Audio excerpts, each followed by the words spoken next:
Petrol diesel इतना ज्यादा महंगा हो गया है, पहले से कई गुना ज्यादा कीमतें बढ़ गई है। तो हम सबका दायित्व है कि पेट्रोल डीजल की खरीद पर जो विदेशी मुद्रा खर्च होती है, पेट्रोल डीजल बचाकर हमें वो मुद्रा भी बचानी है।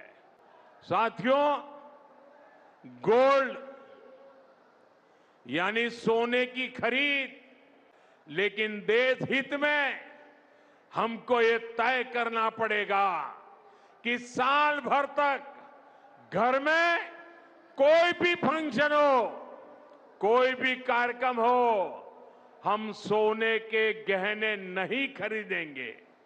दोस्तों, देश के प्रधानमंत्री नरेंद्र मोदी ने कल हैदराबाद में एक जनसभा को संबोधित करते हुए ये कहा है कि पेट्रोल डीजल का इस्तेमाल कम से कम किया जाए और कम से कम 1 साल तक सोना भी ना खरीदें। दोस्तों, उन्होंने देशवासियों से ये अपील की है कि खाने के तेल का इस्तेमाल भी कम से कम किया जाए। दोस्तों, क्या कुछ कहा पीएम ने, आइए जानते हैं। हमने कोरोना के समय में वर्क फ्रॉम होम की, ऑनलाइन मीटिंग्स की, वीडियो कॉन्फ्रेंस की, ऐसी अनेक व्यवस्थाएं विकसित की और हमें आदत भी हो गई थी। आज समय की मांग ऐसी है कि उन व्यवस्थाओं को हम फिर से शुरू करें तो वो देश हित में होगा कि जब ये संकट का काल है और हमारी देशभक्ति हमें ललकार रही है, तो कम से कम 1 साल के लिए हमें विदेशों में जाने की बातों को टालना चाहिए।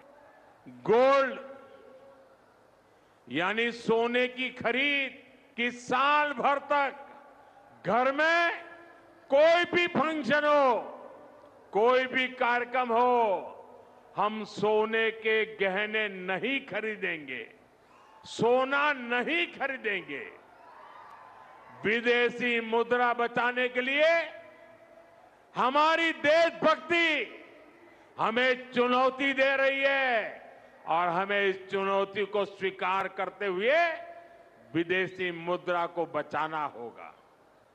हमारे देश में हड़तालें करवाकर कॉपर प्लांट्स को ठप करवा दिया गया और अब हालत ये हो गई कि हमें कॉपर बाहर से मंगाना पड़ता है और उसमें विदेशी मुद्रा खर्च होती है।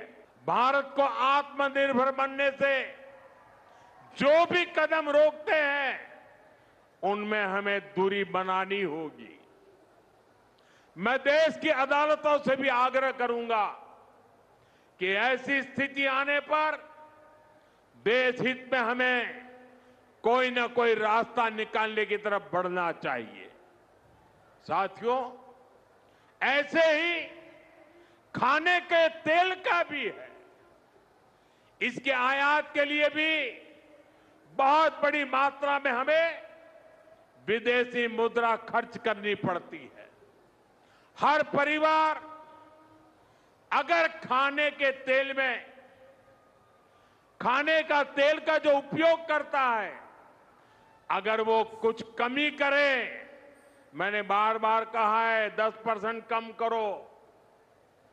अगर हम तेल खाना कम करें ना, तो भी वो देशभक्ति का बहुत बड़ा काम है। आप देश सेवा में योगदान दे सकते हैं और इससे देश सेवा भी होगी और देह सेवा भी होगी। इससे देश के खजाने का स्वास्थ्य भी सुधरेगा और परिवार के हर सदस्य का स्वास्थ्य भी अच्छा रहेगा। साथियों, विदेशी मुद्रा की खपत वाला एक और सेक्टर हमारी खेती है। दोस्तों, पीएम ने जो लोगों से अपील की है, इस पर आपकी क्या राय है? अपनी राय कमेंट बॉक्स में जरूर दें और इस वीडियो को ज्यादा से ज्यादा शेयर करते हैं। जय हिंद।